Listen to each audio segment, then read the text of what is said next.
Hello everyone, आप देख रहे हैं NCERT विद छाया। अभी तक आपने मेरे चैनल को सब्सक्राइब नहीं किया है तो सब्सक्राइब ज़रूर से कर लें। तो आज हम पढ़ने वाले हैं क्लास 7 बसंत बुक का पहला चैप्टर, जिसका नाम है हम पंछी उन्मुक्त गगन के। इसके लेखक हैं शिव मंगल सिंह सुमन। इस कविता में लेखक ने पिंजरे में बंद पंछियों के मनोभाव को व्यक्त किया है।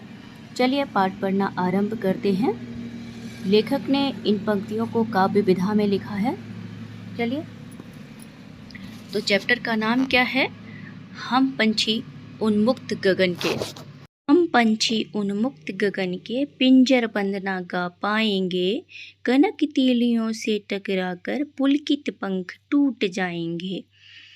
हम पंछी मतलब पक्षी, उन्मुक्त गगन के मतलब आज़ाद गगन के, घूमने वाले, पिंजर बंद ना गा पाएंगे, पिंजरे में बंद होकर हम नहीं गा पाएंगे। पिंजरे में बंद जो पक्षी हैं वो कह रहे हैं हम पक्षी जो आज़ाद होकर गगन में आसमान में उड़ते हैं, वो पिंजरे में बंद होकर कैसे गा पाएंगे। कनक तीलियों से टकराकर पुलकित पंख टूट जाएंगे। कनक तीलियां, कनक मतलब सोना, तीलियों से मतलब है यहाँ पर पिंजरा, सोने का पिंजरा। जो चिड़ियों को बंद करने के लिए जो पिंजरा होता है, वही पंछियों ने कहा, कवि ने कहा है कनक तीलियों से टकराकर पुलकित पंख टूट जाएंगे। जो पिंजरे की जो रॉड होती है पतली पतली, उसी को तीलिया कहा गया है। कनक मतलब सोने का जो पिंजरा है, उससे टकरा कर जब उसमें चिड़िया उड़ती है तो अक्सर उसके पंख टकराते हैं। कोई भी तोता पला हो या फिर कोई चिड़िया पली हो तो उसमें हमेशा वो उड़ने की कोशिश करती है, तो उससे उसके पंख टकरा जाते हैं। पुलकित पंख टूट जाएंगे, पुलकित मतलब कोमल, कोमल पंख टूट जाएंगे। आपने हमें पिंजरे में बंद कर रखा है, यह हमारे कोमल पंख टूट जाएंगे। हम बहता जल पीने वाले, हम बहता जल पीने वाले मर जाएंगे भूखे प्यासे। हम तो बहता जल पीते हैं, नदी का, झरनों का। आपने देखा होगा चिड़िया जो होती है वो बहता जल पीती है। नदी में अक्सर पानी पीते देखा होगा आपने, झरनों में पानी पीते देखा होगा। वही बोल रहा है पक्षी, हम बहता जल पीने वाले मर जाएंगे भूखे प्यासे, हम भूख प्यास से मर जाएंगे। कहीं भली है कटुक निबोरी, कनक कटोरी की मैदा से। मेरे लिए वो कटुक मतलब कड़वी निबोरी, नीम के फल को निबोरी कहते हैं। नीम का जो कड़वा नीम होता है उस पर फल लगते हैं छोटे छोटे, तो उसको निबोरी कहते हैं।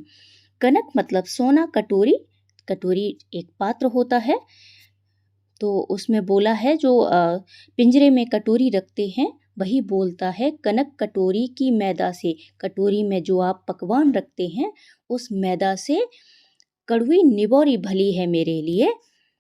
मैदा का तात्पर्य यहाँ पर पकवानों से है। चलिए अगला देखते हैं। स्वर्ण श्रृंखला के बंधन में अपनी गति उड़ान सब भूले, बस सपनों में देख रहे हैं तरु की फुनगी पर के झूले। स्वर्ण श्रृंखला के बंधन में, ये जो सोने की श्रृंखला है, स्वर्ण मतलब सोना, श्रृंखला मतलब जंजीर, ये जो सोने की जो जंजीर है, इसके बंधन में अपनी गति मतलब अपनी चाल, उड़ान सब भूले। हम अपनी गति, चाल, उड़ान सब भूल गए हैं। बस सपनों में देख रहे हैं तरु की फुनगी पर के झूले। बस हम सपने देख रहे हैं, ख्वाब देख रहे हैं तरु की फुनगी पर के झूले।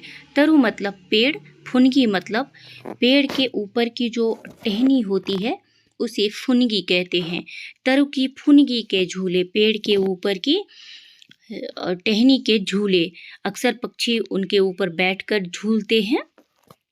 ऐसे थे अरमान की उड़ते नीले नभ की सीमा पाने, लाल किरण किरण सी चोंच खोल, चुगते तारक अनार के दाने। ऐसे थे अरमान मतलब ऐसे थे ख्वाब, पिंजरे में बंद होने से पहले मेरे ऐसे ख्वाब थे कि उड़ते नीले नभ की सीमा पाने। ये नीला जो नभ मतलब आकाश, जो नीला गगन है, इसकी हमें भी सीमा का पता चलता। हम भी इसकी सीमा देखते, कहाँ तक इस आकाश की सीमा है, ये आकाश कहाँ तक फैला हुआ है। लाल किरण सी चोंच खोल चुगते तारक अनार के दाने। लाल किरण सी सूर्य की किरणों के समान लाल चोंच खोलकर, चुगते मतलब चुनना, तारक मतलब तारे, अनार के दाने, हम भी ये तारे रूपे अनार के दाने चुनते। जिस प्रकार प्रातःकाल सूर्योदय होते ही वह अपनी किरणों से जैसे तारों को गायब कर देता है, उसी प्रकार हम अपनी चोंच को खोलकर उन तारों को अनार के दानों की भांति चूमते।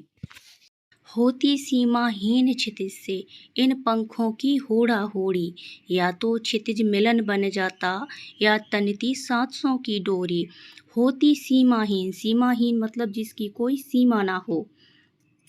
क्षितिज से, क्षितिज मतलब वह काल्पनिक स्थान जहाँ धरती और आकाश मिलते हुए दिखाई देते हैं, पर हकीकत में ऐसा नहीं होता है। आप जितना चलते जाएंगे वो उतना और दूर दिखाई देता चला जाएगा। इसकी कोई सीमा नहीं होती है, इसीलिए लिखा है सीमाहीन क्षितिज से इन पंखों की होड़ा होड़ी, मतलब इन पंखों से हम प्रतियोगिता करते।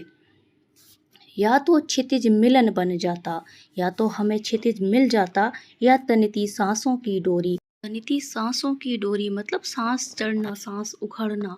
जब कोई भी इंसान चलते चलते थक जाता है तो उसको सांस चढ़ने लगती है, सांस उखड़ने लगती है। वही वो पिंजरे में बंद पंछी बोल रहा है, या तनती सांसों की डोरी, या तो मेरी सांसें उखड़ जाती, उड़ते उड़ते क्षितिज मिल जाता, या फिर मेरी मृत्यु हो जाती। नीड न दो चाहे टहनी का, आश्रय छिन्न भिन्न कर डालो, लेकिन पंख दिए हैं तो आकुल उड़ान में विघ्न ना डालो। नीड मतलब घोंसला, घोंसला ना दो चाहे टहनी पर, पेड़ की टहनी, पेड़ की डाली पर, मुझे घोंसला ना बनाने दो। आ से छिन्न भिन्न कर डालो, सारे शरण मतलब आ से मेरे जितने ठिकाने हैं सारे छिन्न भिन्न कर डालो, सारा सबको नष्ट कर दो। लेकिन पंख दिए हैं तो आकुल उड़ान में विघ्न ना डालो, मुझे भगवान ने पंख दिए हैं तो इस आकुल मतलब बेचैन चंचलता भरी उड़ान में विघ्न ना डालो, मतलब बाधा ना डालो। इसके राइटर कौन है, मैंने पहले ही बताया था, शिव मंगल सिंह सुमन।